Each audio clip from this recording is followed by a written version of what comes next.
Hi, this week's e-letter is in a video form. I'd like to look at Wimbledon so far. Tennis is a great alternative to summer league football. If you want to carry on trading, carry on creating green screens. Otherwise, we're having to rely on the Norwegian First Division, Swedish Superettan. There's only so much of that I can take. So let's have a look from the 1st of July at Wimbledon. Low liability play here. I like laying at low odds.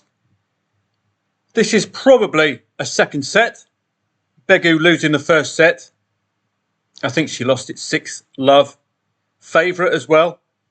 So we lay her opponent. Liability very low indeed because it's unlikely we're going to get any change out of this. So keep your liability low, but we're going to make good profit if Begu fights back because she must win the second set in the Grand Slam tennis women's. It's the usual rules. It's the first to 2 sets. So if you lose the first set as a favourite, you must win the second or you're out of the tournament in the first round. I decided to top up a little bit, as you can see there. If the odds get even lower, for the sake of, is it £1.60? I've increased the return to £117. You can see there. That's just in case Begu, back against the wall, gets out. But I think it was terminal for her on this occasion. But the liability is very low. The risk reward, as you can see there, is huge. She gave of her best. Look at this. Begu. 2 break points she had. She staved off 2 match points as well. So we got a good run for our money. This is tennis trading in a nutshell. Your profit is related to one single point. Had she converted that break point, we'd be back on serve here. We would be on 4-5. That's correct. And then she'd be up and at him. So ever so close to a Begu upset there. We'll bring it back to 4-5, back on serve, and off we go. So margins, very slim margins in the tennis. Fabio Fognini, very famous Italian men's player, playing Van Acht. The background to this, 1.8 the favourite. That translates to me as even Stevens, basically. It's what the market's telling you, because they must account for an over round. So it's not going to be evens. One of them's going to be odds on. The other one is going to be evens. So that suggested to me a 2-0 set lead for Fognini. And as I said in the Telegram, 10 break points for Van Acht, suggesting to me that he can generate these break points. He just needs to convert. Again, liability very low, and we could have actually got out of here with a profit, despite the fact Fognini won 3-0. Another one, Frances Tiafoe, had an excellent Wimbledon in 2023, if you read the article on him at wimbledon.com. Excellent run in 2023. So when it backs her against the wall, I relied on Tiafoe getting himself out of trouble. Again, risk reward, okay for me. And this is all on the 1st of July, so it's a really good start for the tennis trading. Lots of angles. This is the first green screen. Now, with tennis trading, as with any trading, the earlier you lock in profit, the less you've got to worry about, because the match is effectively over for you once you've locked in your profit. So you don't have the heartache of Tiafoe losing another game, his odds going up again, and you green screen losing. So it's up to you when you cash out. I like double figures. It's all relative to the amount risked as well. So this was a even Stevens, wasn't it? A 1-to-1 risk reward. So I'd be happy with that kind of a return, even though 11.79 doesn't look that huge. It's not life changing, but it's all relative. If you keep picking up these little pieces, you'll soon find yourself with a 3-figure return for your session, which is excellent. Don't forget, it's all relative to the amount risked. And this is Fognini, as I say. I do tell members of footballtradingprofits.com on Telegram when I recommend to get out. And again, the risk reward is over evens, isn't it? Which is excellent. Or relative to the amount risked. That's 72 quid. This is 121, which makes it, boom, a lot better. Don't forget here, if you press that green up button, call the cash out at betfair.com. This is guaranteed. And Foggy actually won 3-0. So that's a nice lesson to you. Once the profit has been taken, whatever happens afterwards is irrelevant. He can go on and win the match in 3 straight sets. Jordan Thompson. This was one of those matches where you're expecting Jordan Thompson to win at least a set. He's in a spot of bother against Kotov. He's lost the first set. I think 2.88 was extremely good value for Jordan Thompson, a pre-match odds-on favourite. And as you can see, 1.22 pre-match. So I do tell people on Telegram, 1.22 pre-match. Only 6 points generated the whole match for Thompson. 6 break points, that is. So that's pretty poor. So it comes with risks. That's why he's in trouble. Now, Thompson, you can see his odds have moved from 2.88, which you've backed, to 1.88, which you've laid. So yet another good example. You can lock in that £20 profit without knowing the result of the match, or without waiting for the result of the match, because Thompson has fought back to get back into the set. Take that 20 quid and you can ignore the rest of this match, whoever wins or not. This was Francis Tiafoe from earlier on. You'll recall right from the beginning against Arnaldi. 2 sets down, I think. Tiafoe back against the wall. Cue the fight back. The second set was extremely difficult for Tiafoe as well. Arnaldi just couldn't be broken. But he's back. He's got a sniff. And again, you can lock in your £26 green screen there. You don't have to worry about the result. But he did go on and win, Francis Tiafoe. Very exciting player. Was playing Alcaraz yesterday and gave him a hell of a match. Took 2 sets off him as well. And that's not concluded yet. Another one of these low liability plays. This is the second set. Danilovic is in big trouble. She's a set and a break down. That's why you're getting extremely short odds against the outsider Todoli. Look at the liability, £2.20. Not worry money, is it? 1.91 the favourite here, suggesting to me that this should be a 3-setter. That's why I get involved at such short odds, in case Danilovic fights back at the very end of the match, but doesn't look like she did. Gaston against Muller. This was one of those matches, I think, must win the third set. So this is one of those 2-0 ups for Muller. Gaston must win the third set. Similar story, Cazot and Bergs. Laying Cazot here.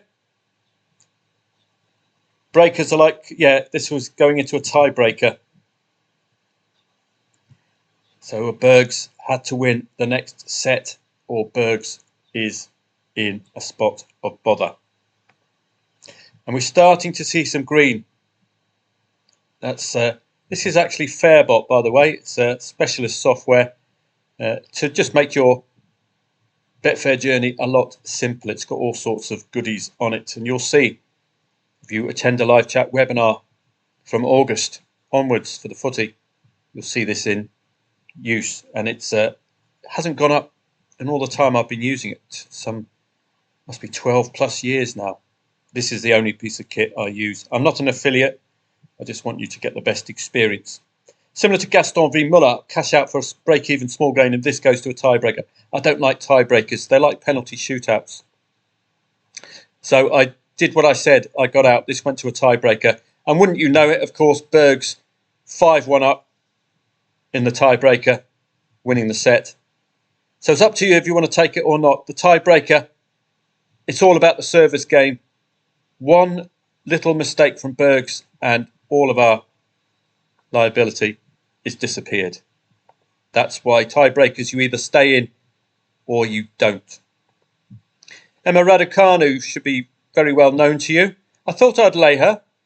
because she can be a bit flaky. She might find the pressure too much as one of the stars at Wimbledon. And you can look at the odds, 1.06. It's going to cost you nothing to find out whether Emma Raducanu slips up. So some of these plays are very speculative with low risk.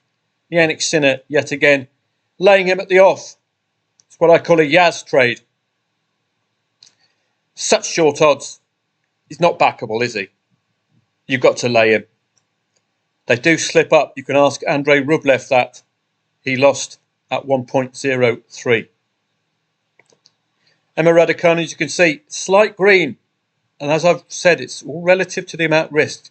Had you risked £36 here, you'd be making a £26 profit there. So that doesn't look like much, but it's all relative to the amount, the liability that you have. So that's nearly a one-to-one return, which for me, from a trading perspective, I would take.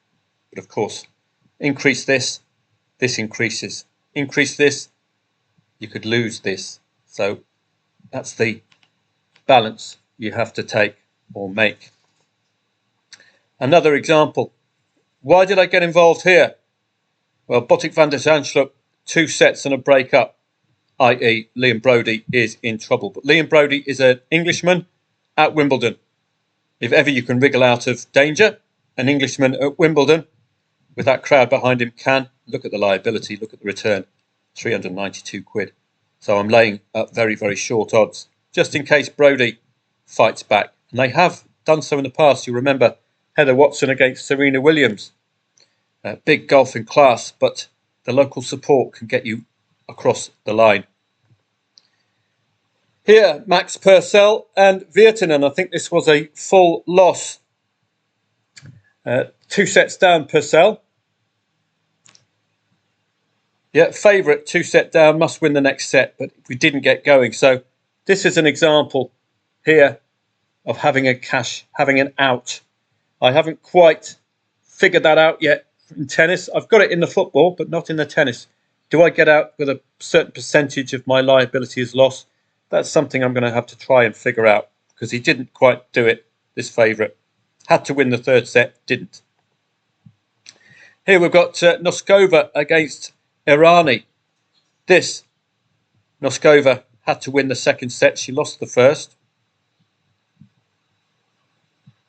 Sarah Irani won the 1st set.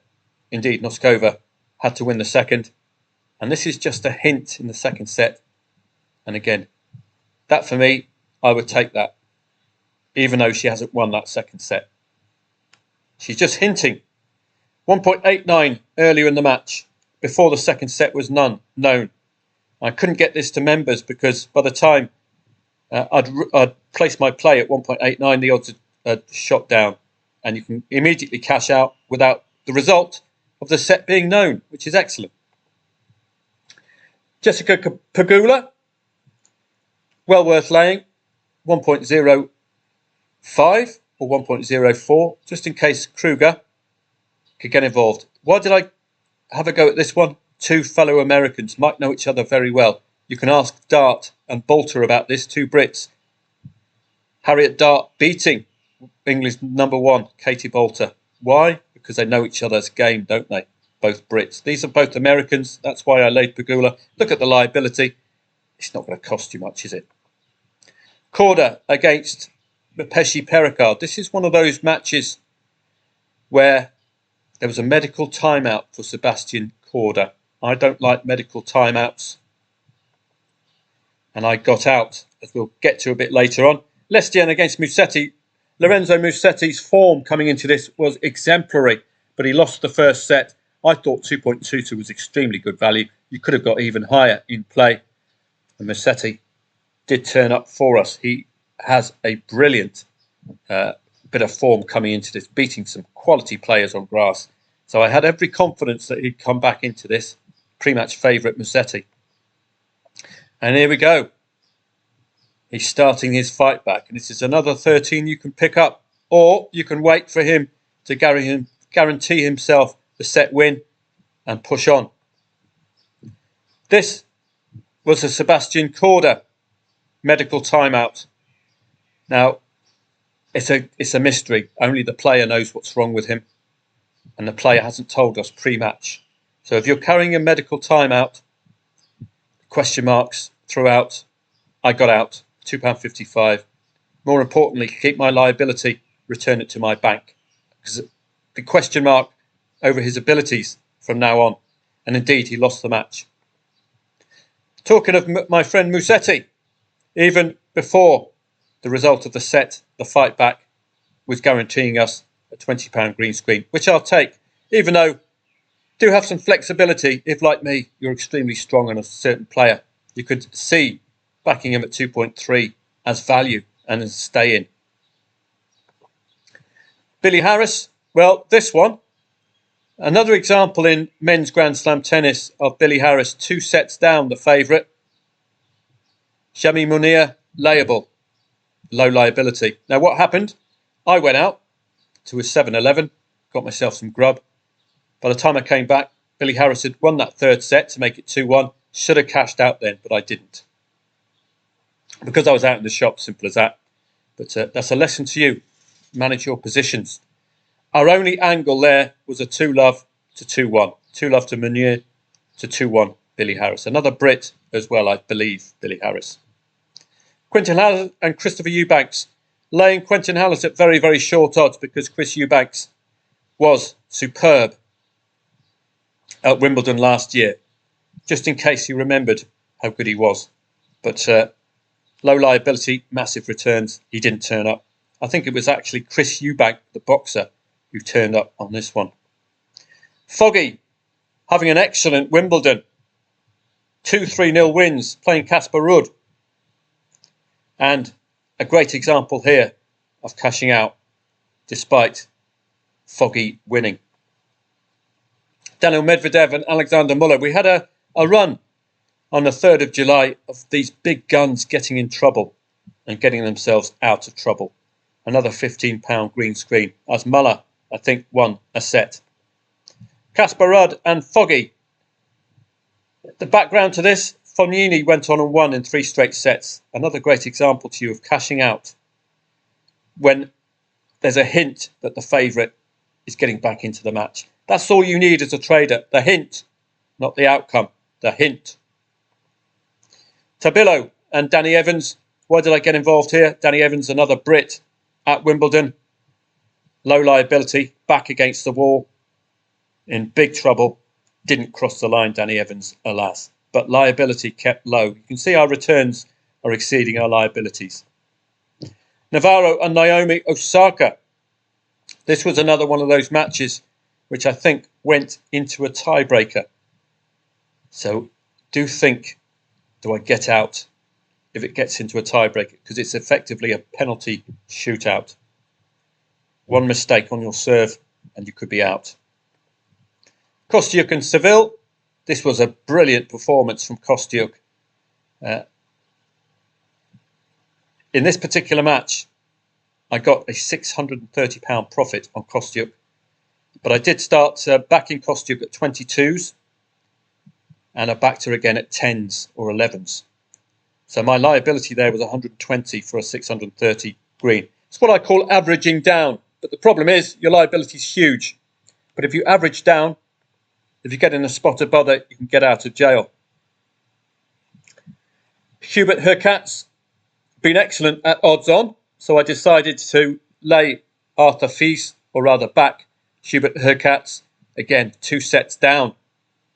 Got to win the 3rd set in men's Grand Slam tennis or you're out of the tournament in the 2nd round. Surely an odds-on favourite like Hurkacz won't tolerate that. This was one of the ladies' games. I'm not sure who it is. We haven't got the names up here. Yes, it's Kostyuk against Seville. Look, this is Kostyuk's serve. And she's even broken serve twice. Normally, when you've broken serve twice, she broke serve again to make it 3-5 and actually went on and won the set. So I could get out with a green screen here. This is what I'm talking about, averaging. It brings your break-even point a lot nearer to the market, its current odds. And this was wonderful return, £47 green screen. When Seville's odds at one point were 1.06. So brilliant return. That's what averaging is about. That's something, it's a little more technical, but as you can see, got us a great reward. Anyway, we didn't need to do that averaging because Kostyuk actually won the match. Grigor Dimitrov, another reliable sort. Brilliant performance from him. In big trouble against Shang. Odds-on favourite Grigor, very strong. 1.14 favourite pre-match. So that's extremely good value for the reliable and low-ranked Bulgarian. Here he comes. And this is before the result of the set is even known. So if you want to lock in profit in case he cocks things up, bang, there's another 13 quid for you. Hercats, as I reminded the other slide ago. Odds-on favourite, been ultra reliable. Off we go. £33 green screen. I'll take that to the bank. Pegula against Wang. This was another one of those matches which went into a tiebreaker, so I cashed out for a £7 loss. And guess what? Pegula won the tiebreaker. So it's up to you if you go into final tiebreakers. Those are matches you'll see which are 6-6.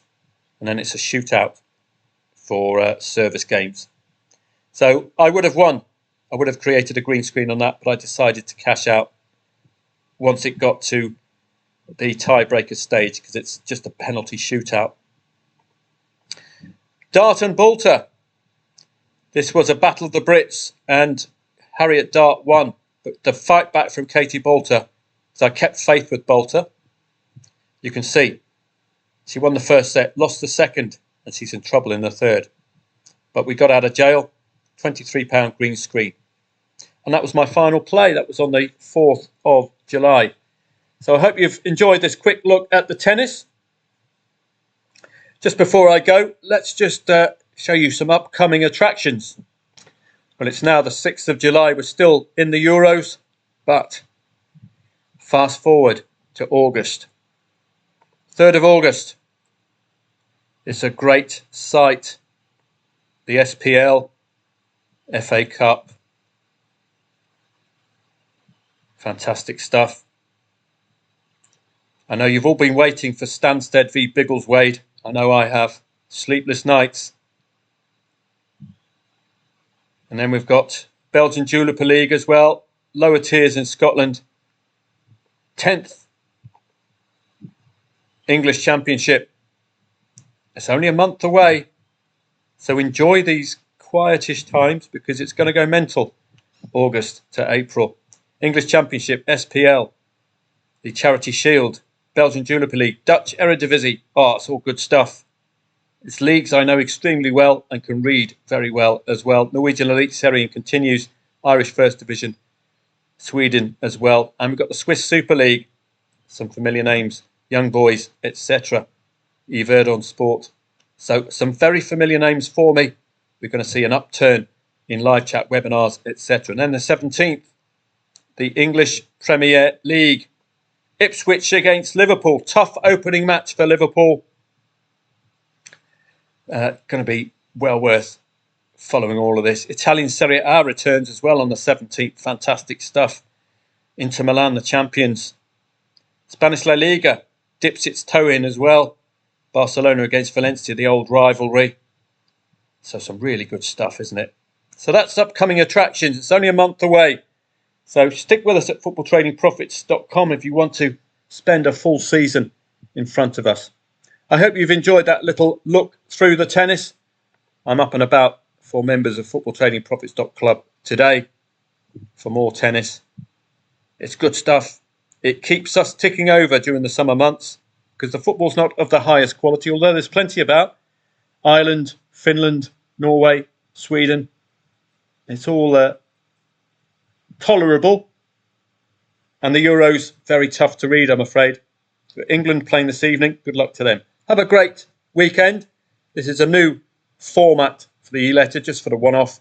Take you through some tennis trades, how I look at tennis. I don't, as you can see, really look too much into statistics, which other tennis traders do. I think that's a complete waste of time.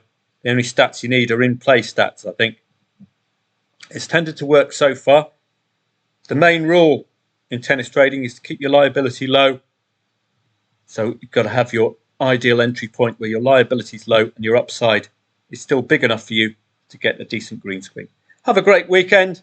I'll see you for another e-letter next week. We'll be getting even more excited about the start of the new football season, only a month or so away.